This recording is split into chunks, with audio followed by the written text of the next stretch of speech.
Foreign policy का जो question है ये मेट्रिक क्लासेस से लेके ग्रेजुएशन तक इवन कंपटीशन एग्ज़ाम की जो क्लासेस हैं उनमें भी उन एग्ज़ाम्स में पूछा जा सकता है। बड़ा इम्पोर्टेंट क्वेश्चन है। इसको मैंने इस तरह कवर किया है कि अगर कोई भी स्टूडेंट इसको विद इन सेकेंड्स करना चाहे तो भी बड़े आराम से कर सकता है। इसमें सबसे पहले डेफिनेशन है, उसके मेन ऑब्जेक्टिव्स हैं जिसकी वजह से किसी भी कंट्री की फॉरेन पॉलिसी बनाई जाती है। नाम से आपको पता है फॉरेन पॉलिसी से मुराद क्या है कि how to make good relation with other countries. अब यहाँ देखिए डेफिनेशन फॉरेन पॉलिसी की क्या, अगर आप 3 पॉइंट्स को भी इकट्ठा मिला के कर देते हैं तो आपकी डेफिनेशन बन जाती है। Dealing with other countries, government policy, protection of national interest, यानी कोई भी आप किसी दूसरे मुल्क के साथ रिलेशंस बिल्डअप करते हैं तो आपको सबसे पहले अपना नेशनल इंटरेस्ट को भी फोकस करना है। अब ऑब्जेक्टिव्स क्या हैं? नेशनल सिक्योरिटी है, इकोनॉमिक डेवलपमेंट है, प्रमोशन ऑफ पीस है, सपोर्ट, जैसे अभी आप अरब इसराइल वॉर है, पाकिस्तान की इसमें बहुत ज़्यादा कंट्रीब्यूशन है। सपोर्ट टू मुस्लिम कंट्रीज़, अगर ओआईसी कंट्रीज़ अगर better organisation of Islamic countries अगर इफेक्टिवली काम करे तो मेरा नहीं ख्याल कि आपको ये फ़लस्तीन या कश्मीर का इशू हो सकता है। उसके बाद support for Muslim countries, good relation with other countries, Kashmir issue जो अभी तक स्टिल इट इज़ अनरिजॉल्व, वो उसका मेन फोकस है। उसके बाद आप आ जाएंगे cooperation with United nation. United nation चूँकि पाकिस्तान इसका मेंबर कंट्री है तो ना सिर्फ पाकिस्तान यूनाइटेड नेशन की चार्टर को फॉलो करना होता है बल्कि पाकिस्तान जो है वो यूनाइटेड नेशन के कोई भी स्टेप जो पीस कीपिंग के लिए करता है पाकिस्तान उसमें नेटो फोर्सेस के साथ शाना बशाना काम करता है। अच्छा, अब अगला क्वेश्चन ये है कि आपने कैसे कवर करना है कि रिलेशन विद अदर कंट्रीज़।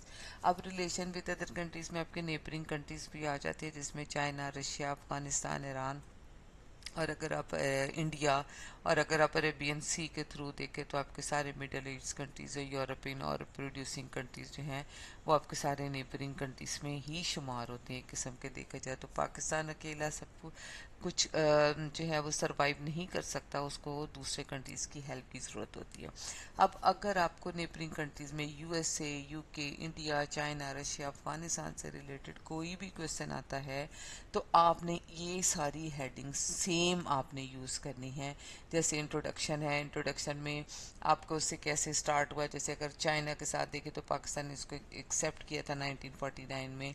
उसके बाद इंडिया को देखें, इंडिया के साथ आपका इंट्रोडक्शन क्या होगा कि पाकिस्तान ने उससे इंडिपेंडेंस ली थी, फिर पाकिस्तान का कश्मीर इशू उसी वक्त से चल रहा है। अगर आप यूके को देखें, Pakistan once the part of British colonialism. China को देखें, चाइना और रशिया को देखें, जब पाकिस्तान बना तो सबसे पहले रशिया आपका नेबरिंग कंट्री था, उस वक्त दो सुपर पावर थी, चाइना और अमेरिका।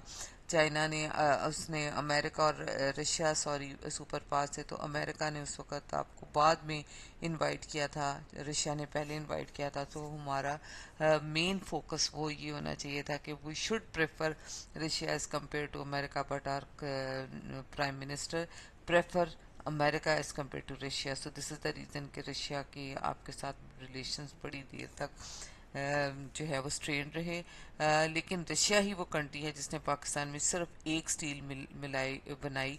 अभी तक पाकिस्तान में जो है उससे अच्छी स्टील मिल नहीं बन सकी।